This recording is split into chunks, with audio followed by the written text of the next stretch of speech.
Bonjour à tous. Let us understand the difference between TEF and TCF examination. Well, both these examinations are there to qualify for the Canadian immigration process, but there are certain differences in each of the modules of these examinations. Firstly, talking about the listening module. In listening module, in TEF Canada exam, you will be having the questions displayed first, some seconds to read those questions, and then the audio will be played and there would be MCQs. 40 minutes, 40 questions. In case of TCF, firstly the audio will be played. Once the audio is over, the question will be displayed, and question also will be in the form of audio. The responses will be displayed there. One of those you need to choose.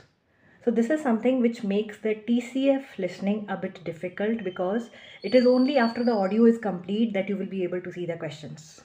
Now coming to the reading section. Reading section is not having much difference. In case of TEF, there would be 40 questions, 60 minutes, and in case of TCF, there will be 39 questions and 60 minutes. Then in case of writing, in case of TEF Canada, you are going to have two modules, 25 minutes and 35 minutes. One is going to be a news report of around 100 words, and one is going to be the letter of maximum 250 words. But in case of TCF, you are going to have three things, three tasks that you need to complete. There will be a situation task, there will be a note, and after that there will be an analytical task. In that, what you need to do, there will be a summary of this a particular topic, and there will be a point of view of certain person given in that. What you need to do, you need to analyze the situation and you need to prepare your own text on the basis of that. Then coming to speaking part. In TEF Canada, you are going to have two modules. Section A, 5 minutes formal conversation where you need to ask the questions, and section B is going to be informal conversation where you need to convince a friend to do some activity, and that would be lasting around 10 minutes.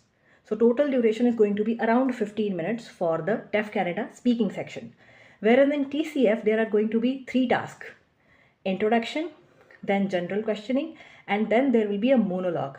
Now, this is something of which the students are generally a bit scared of. So if you think that in case of monologue, there are chances that you may lose the confidence and you are more comfortable when it is a conversational thing, then in that case, you must be choosing TEF Canada exam, not TCF. And otherwise, if you are in India, you need to be quick because the seats are full, I think, up to August. You need to confirm with Alliance Francaise offices throughout the India to get your seat booked. All right. Au revoir. Bonjour.